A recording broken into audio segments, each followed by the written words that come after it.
everybody, and welcome back to the channel. So in today's video, I'm going to cover really quickly an important component that I think many people forget when they're setting goals for their business. This topic came up in a conversation I had with a colleague, another business coach today, and it related to setting not only goals, but measurable goals. You know, a lot of people will say, my goal is to get more clients or to generate more revenue or to develop new partnerships, activate more champions. All of those goals on their own are good, but they're not really goals, they're hopes. You are hoping to get more clients, you are hoping to get more champions, you're hoping to develop more business. In order for a goal to emerge from that hope, what you need to do is implement a measurable. Now, a measurable is something that allows you to track your progress, but more importantly, it makes you accountable for the goal that you're putting in place.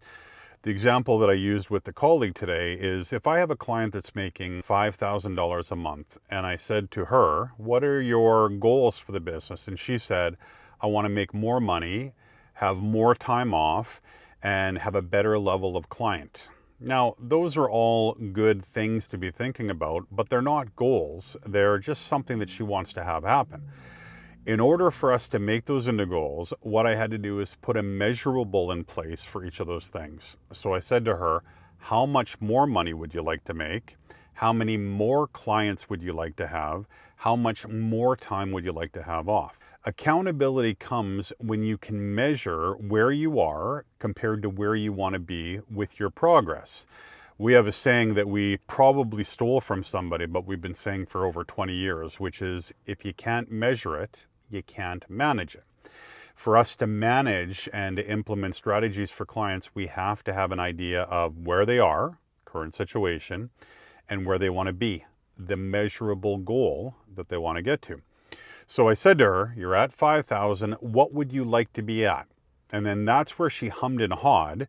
And the reason why people hum and haw is basically one of two reasons. One, they don't want to say, because as soon as they say it out loud, they take responsibility, right? Geez, I said the number, now I have to get towards it. But what I've found more common is they haven't actually thought about what they want. They just want more business, but they don't know how much more. And so with her, I said, okay, you're at 5,000. Where would you like to be at? And she said, well, I'd love to be at 10,000.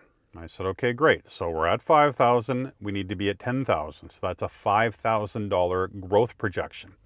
How long do you want to take to get to 10,000? Again, she said, oh, geez, I don't know. She doesn't know because she hadn't thought through the math around the plan. And she said, maybe 2 years. And I said, no, 2 years is too long. Once you know what to do, you know who you're doing it for, and you know how to say it, you should be able to grow your business a little bit quicker. So let's say a year. We're going to double your business from 5,000 to 10,000 in 12 months. Now, what you're probably already seeing here is that we put two measurables in place, the amount of growth and the duration of time. Then what I said to her is, okay, let's work the math backwards. In 12 months, we're going to be at 10,000. We're at 5,000 now, which means that we have to trend to add about $450-ish a month in new revenue. How much is your average client worth? So she said, well, my average client is worth between $200 and $250 per month. And I'm like, okay, so we know that we have to add and keep, if those clients are on a retainer, 2 new clients a month. So by the end of the year, we have to be at 10,000. We know that the average client is between, $200 to $250. She currently had about 20 clients, which means that we know we need to get to 40 clients by the end of the year.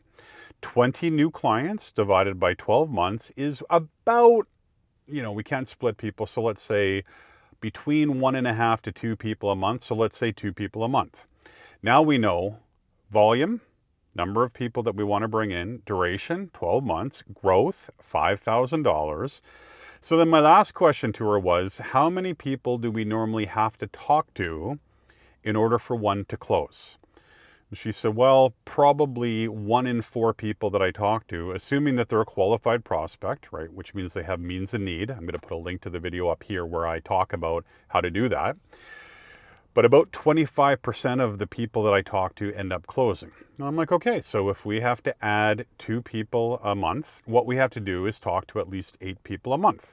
So 2 new people we talk to every week will give us 8 a month. If we can assume that 2 will close, then we're on path. So we know in 12 months, we have to generate $5,000, which will come from 20 additional clients. Over that time, we need to bring in about 2 a month. And in order to get 2 to close, we have to probably talk to 8. So she immediately went, oh, so I only have to talk to 8 people a month and I can get to my goal. And I'm like, yes, but what we can do is look at the volume that you're doing. And if we were to talk to 8 a week, instead of 8 a month, what happens? We decrease the amount of time that it takes us to get to goal. So instead of it taking 12 months, we could be there in 3 months. Now, for those of you that have stuck it out in the video, you're probably seeing me nerd out a little bit. That's the exciting part of having a measurable plan. What, nerdola people like me call a quantitative plan. We know exactly what the numbers are. And then once we know what the metrics is that we're going to measure against, another a term that people use is KPI, key performance indicators. This allows us to then, on the front end, implement strategies that will get us that first part. And in her situation, get us to the 8 meetings a month and, my preference, 8 meetings a week, where she would get to goal in 12 months, or if she's seeing 8 a week, in 3 months. So I hope that's helpful for those of you that may have been struggling thinking that you have goals but not sure how to move towards them. Is as soon as you put a measurable in place, you can then start to plan the strategy to implement the plan. If you're having a hard time doing this, find yourself a business coach or a colleague or somebody that's been there and done that, but make sure that there's a measurable in place. Now, the fear of that is you're now going to be accountable for it, right? Once you set the goal and vocalize the goal, then you put it out there. But an old coach of mine that I actually worked with, I remember her saying, intention verbalized creates magic. And what it means is when you start saying what you want, things end up happening to conspire with you to make them happen. But without a measurable, it's very hard to get there. Anyways, if you got some value from this video and a couple nuggets you're going to take away, consider subscribing as it helps the channel. Give it a thumbs up. And in the comments below, let me know about some of the measurable goals that you have now or that you're going to put in place and what kind of help or what ideas you might need to help you get there a little bit quicker. And I'll see if I can give you some feedback. Anyway, remember that gladiators eat first, and I will see you in the next video.